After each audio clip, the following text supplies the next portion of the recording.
আজি ভাবিছোঁ যে এই মাছ কেইপিচৰ 5 পিচ লৈছোঁ মই। মাছ কেইপিচৰ মই মানে বইল বনাম, বইল নাভাজাকৈ বইল মাছ বনাম। এয়া কেৰাহীখনত মই 2 গিলাচ পানী দিছোঁ। তাৰপিছত অকণমান জিৰা গুড়ি আৰু অকণমান হালধি দিছোঁ। তাৰপিছত মোৰ গছৰ কণ বিলাহী আৰু এই বিলাহী দিছোঁ আৰু পিঁয়াজ এটা সৰু সৰুকৈ কুটি দিছোঁ, জলকীয়া এটা দিছোঁ। এতিয়া পানীখিনি মই উতলিব দিছোঁ।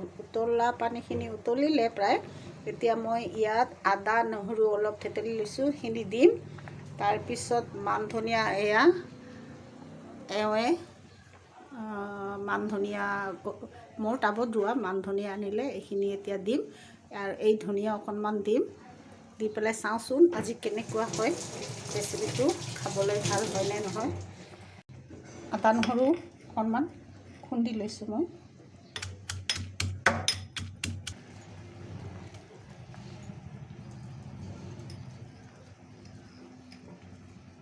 ভালকৈ উতলক অকণমান।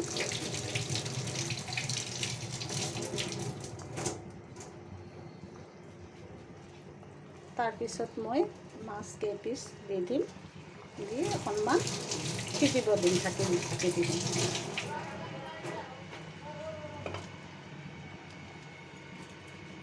5 পিচ মাছ দিছোঁ। আমি 4জন মানুহ, তথাপিও মই 5 পিচ দিছোঁ। 1 পিচ এনে বেছি দিছোঁ।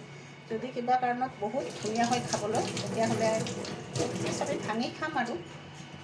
সেয়া মই সিজিবলৈ 5 মিনিট সিজিবলৈ দিম, ঢাকোন মাৰি দিছোঁ। ওলটাই দিছোঁ। তাৰপিছত ইয়াতে মই আৰু 2টা মছলা এড কৰিম। এয়া গোলমৰিচৰ গুড়ি হয়, জালুকৰ গুড়ি অকণমান বেছিকৈ দিছোঁ জ্বলা হোৱাকৈ।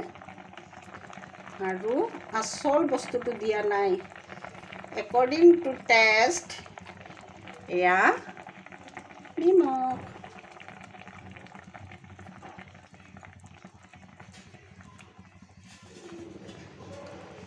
এতিয়া মই আকৌ 5 মিনিটৰ কাৰণে ঢাকি দিম। প্ৰায় ৰেডি। এতিয়া মই আৰু 2টা মছলা মানে হেৰি দি দিম। এয়া মোৰ গছৰ ধনিয়া দিছোঁ, এয়া ফ্ৰেছ কোৰিয়েণ্ডাৰ লিফ, ধনিয়া পাত্তা।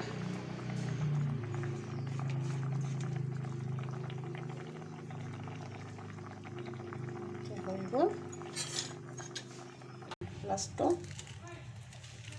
এডোখৰ নেমুৰ ৰস দি দিছোঁ। একদম ৰেডি। এয়া মই এখন প্লেটত 3 পিচ মাছ কাঢ়ি, এয়া মোৰ বইল মাছৰ ৰেচিপিটো দেখুৱাইছোঁ।